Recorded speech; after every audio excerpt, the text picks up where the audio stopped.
tactile model was a roundabout intersection.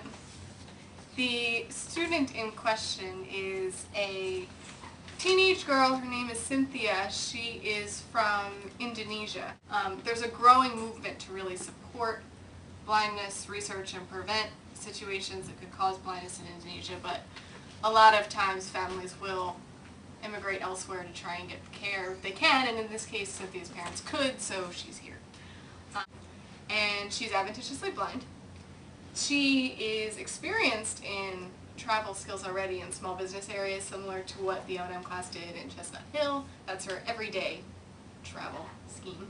But now she's going to college, and at her college there are roundabout intersections and all different kinds of traffic patterns that she's not used to.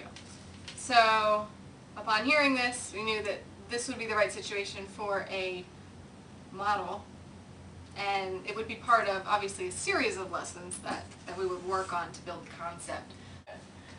The benefit of having a traveler like Cynthia is that she already has a lot of those prerequisite concepts that you need.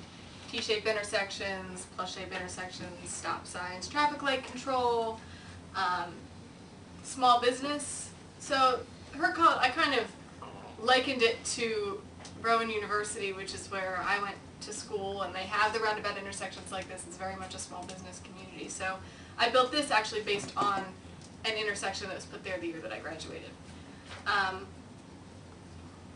So despite all of her prerequisite concepts, Cynthia is still struggling with the idea of the roundabout intersection, so that's what we have the model for. The map itself is quite large.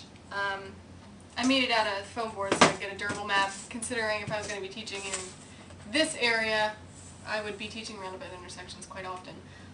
But also, Cynthia, my student, she had strokes, and she's recovered, she's on Cuban, and she's doing well. She hasn't had any strokes since the loss of her vision years ago. But she has some remaining paralysis. She's recovered her gross motor skills.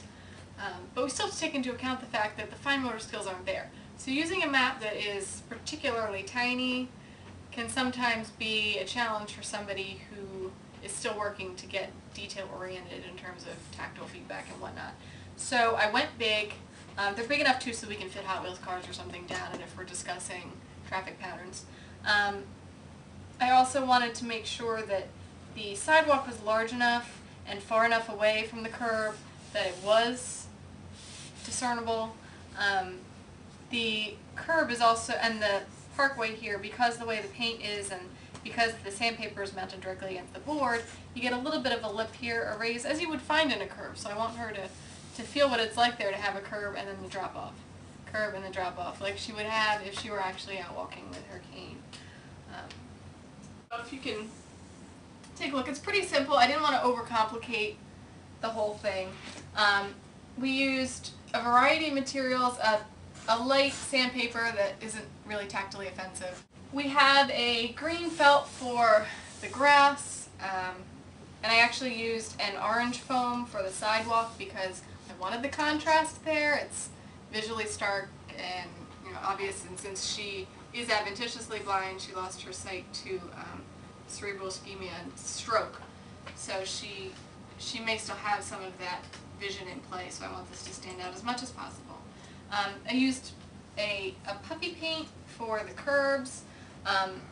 It's a nice difference between these two materials, but also it's easy to make a curb with, and function and ease was kind of key in putting this together.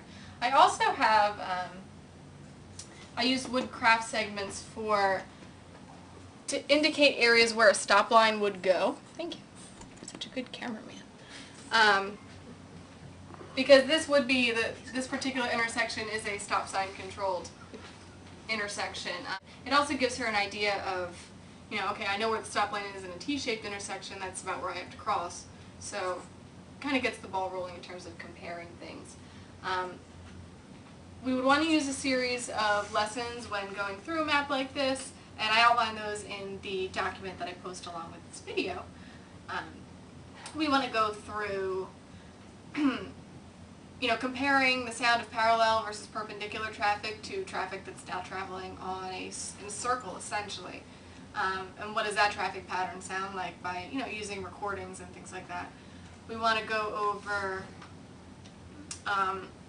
this tactily. We're also going to go over it Sighted Human Guide after we've gone through it tactily.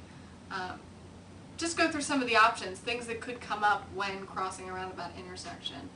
So she knows what to expect, because it doesn't have the nice organized parallel and perpendicular lines that she might be used to.